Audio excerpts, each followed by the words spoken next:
اعوذ باللہ من الشیطان الرجیم بسم اللہ الرحمن الرحیم وكذلك مكنا ليوسف في الأرض يتبوأ منها حيث نشاء نصيب برحمتنا من نشاء ولا نضيع أجر المحسنين ولا أجر الآخرة خير للذين آمنوا وكانوا يتقون۔ اور اس طرح ہم نے یوسف علیہ السلام کو ملک کا قبضہ دے دیا کہ وہ جہاں چاہیں جہاں کہیں چاہیں رہے سہیں، ہم جسے چاہتے ہیں اپنی رحمت عطا کر دیتے ہیں، اور ہم نیکوکاروں کے ثواب کو ضائع نہیں کرتے۔ یقیناً ایمان والوں کے لیے اور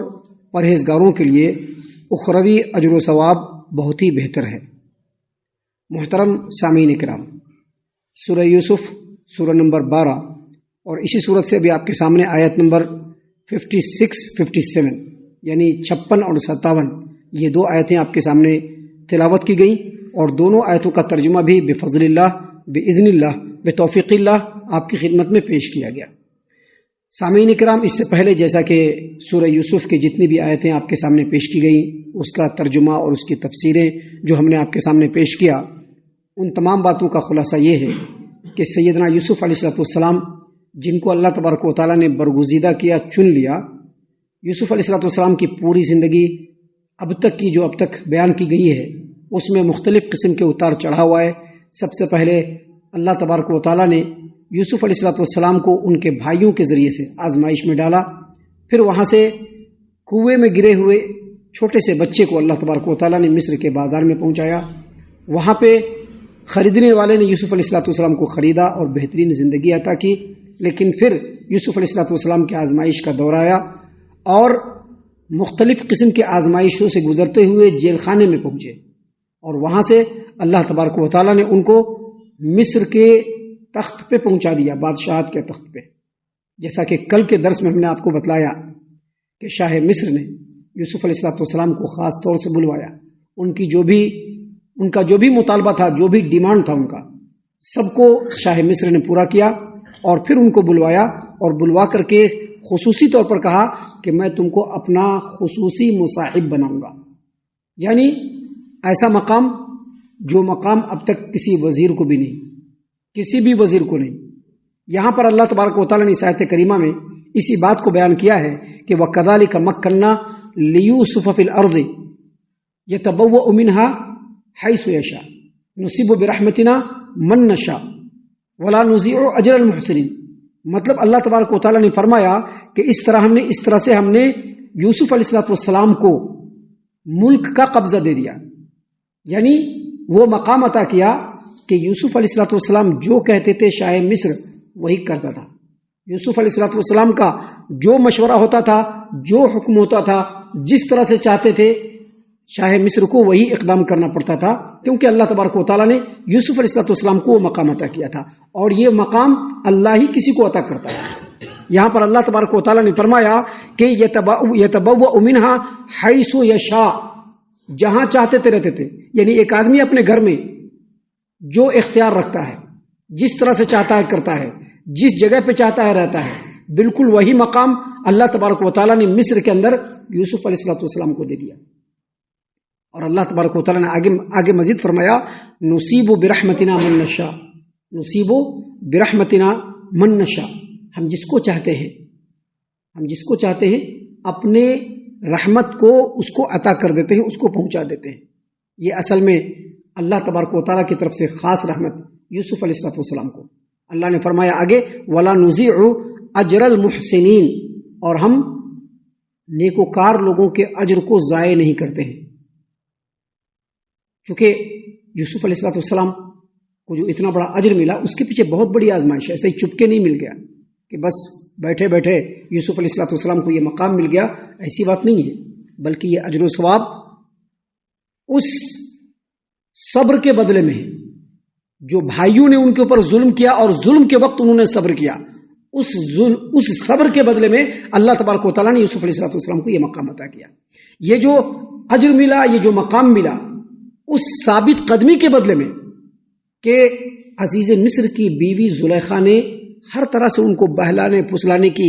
اور گناہ میں ملوث کرنے کی کوشش کی، لیکن اس کے باوجود انہوں نے ثابت قدمی اختیار کیا، اس کے بدلے میں اللہ تبارک و تعالیٰ نے ان کو یعنی یوسف علیہ السلام کو یہ اتنا بڑا اجر دیا. یہ جو اتنا بڑا اجر ملا ایسا ہی نہیں ملا، بلکہ اس اولو العزمی کے بدلے میں ملا جو انہوں نے جیل میں اختیار کیا، جیل میں اختیار کیے رکھا، ہر اعتبار سے اولو العزم بنے رہے، یہاں تک کہ جیل سے نکلنے کا وقت آیا پھر بھی نہیں نکلے، جب تک کہ ان کے مطالبے کو جو بالکل جائز اور شرعی مطالبہ تھا جب تک کہ اس کو پورا نہیں کیا وہ جیل سے نہیں نکلے. اس کے بدلے میں اللہ تبارک و تعالیٰ نے ان کو یہ اجر دیا. سامعین اکرام، ابھی آگے اور بھی قصہ ہے، لیکن یہاں پر ہمیں یہ بات سمجھ میں آتی ہے کہ اس روئے زمین پر ہر کسی کو کچھ ملتا نہیں ہے. کسی بھی چیز کو حاصل کرنے کے لیے بہت ہی صبر و ضبط اور انتھک محنت کرنا پڑتا ہے. ہر اعتبار سے اپنے آپ کو آزمائش کے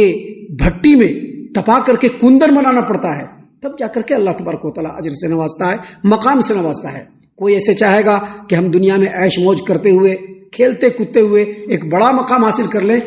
یہ ممکن نہیں ہے، یہ کسی بھی صورت میں ممکن نہیں ہے. کوئی بھی مقام حاصل کرنا ہو اس کے لیے انتھک محنت کرنا پڑتا ہے، اور ایک مسلمان کے لیے جو سب سے بڑا مقام ہے وہ جنت ہے. جنت سے بڑا مقام ایک مومن مسلمان کے لیے کوئی نہیں ہے، اور اگر اس کو جنت حاصل کرنا ہے تو صرف زبانی جمع خرچ سے نہیں ملنے والا ہے، اس کے لیے بھرپور کوشش کرنی پڑے گی، اللہ تبارک و تعالیٰ کے احکام کی کمپلیٹ اطاعت کرنی پڑے گی، ہر اعتبار سے اللہ کو راضی کرنے کی کوشش کرنا پڑے گا، تبھی جا کر کے اللہ تبارک و تعالیٰ اس کو جنت سے نوازنے والا ہے. یہاں پر یوسف علیہ السلام کے ساتھ جو دنیاوی جو نعمتیں ہیں یہ تو صرف عارضی نعمتیں تھیں جو اللہ تبارک و تعالیٰ نے یوسف علیہ السلام کو دیا، یہ ٹیمپورری نعمت تھی. اللہ نے آگے مزید کہا والآخرۃ خیر للذین آمنوا وکانوا یتقون، جو ایمان والے ہیں اور جو تقوی اختیار کرنے والے ہیں ان کے لیے اصل میں آخرت کا جو اجر ہے وہ بہت زیادہ بلند ہے. یہاں پر یہ بات اللہ تبارک و تعالیٰ نے خاص طور سے جو نازل فرمائی اس کے پیچھے یہی بات ہے کہ کوئی یوسف علیہ السلام اور ان کو جو اتنا بڑا مقام ملا اس کو دیکھ کر کے پاگل نہ ہو جائے کہ دیکھو کتنا بڑا مقام مل گیا، ہم بھی یہ مقام حاصل کرنے کی کوشش کریں گے. اللہ تبارک و تعالیٰ نے یہاں پر کہا کہ ولا اجر الآخرۃ خیر للذین آمنوا وکانوا یتقون، جو ایمان والے ہیں اور جو اللہ تبارک و تعالیٰ کا تقوی اور پرہیزگاری اختیار کرنے والے ہیں ان کے لیے دنیا کے ان تمام مقاموں سے بڑھ کر کے مقام آخرت میں ہے. اور یہ یوسف علیہ السلام کو بھی ملنے والا ہے. کیوں ملنے والا ہے؟ کیونکہ وہ نیکوکار تھے، کیونکہ وہ محسنین میں سے تھے، کیونکہ وہ گناہوں میں پڑنے کے بجائے صبر کرنے والے تھے، کیونکہ وہ سامنے والے کے ظلم کو سہ کر کے بھی صبر کرنے والے تھے. اس وجہ سے اللہ تبارک و تعالیٰ کی اطاعت و فرما برداری میں بھی وہ آگے بڑھے ہوئے تھے. اللہ تبارک و تعالیٰ نے یہاں پر اس بات کو یوسف علیہ السلام کے لیے بھی بیان کیا اور تمام انسانوں کے لیے بیان کیا کہ دیکھیے کہ جو دنیا میں اللہ تبارک و تعالیٰ نے یوسف علیہ السلام کو مقام دیا، جو بادشاہت کے تخت پہ بٹھایا، اللہ تبارک و تعالیٰ نے ایسا مقام دیا کہ بادشاہ بھی وہی کر رہا ہے جو یوسف بول رہے ہیں. تو یہ مقام تو کچھ نہیں ہے. آخرت میں جو جنت کا مقام ہے وہ تمام مقام سے سب سے بڑھ کر کے ہے. ہم اللہ سے دعا کرتے ہیں کہ اللہ تعالی ہم تمام کو ان تمام باتوں کے اوپر خوب غور و فکر اور تدبر کرنے کے ساتھ ساتھ ان باتوں کے اوپر عمل کرنے کی بھی توفیق عنایت فرمائے. آمین. اللہ تعالی ہم تمام کو صحیح معنوں میں پکا سچا مومن مسلمان بنائے، اللہ اور اس کے رسول صلی اللہ علیہ وسلم کی اطاعت و فرما برداری کرنے والا بنائے، صحابہ کرام رضی اللہ عنہم کے طریقے پر چلنے والا بنائے، جنت الفردوس میں جگہ عطا فرمائے. اے اللہ ہم تمام کو جہنم سے پناہ دے، اے رب العالمین ہم تمام کو جہنم سے پناہ دے، اے مالک الملک ہم تمام کو جہنم سے پناہ دے. آمین یا رب العالمین. وما علینا الا البلاغ المبین. الذي نزل الفرقان على عبده ليكون للعالمين نذيرا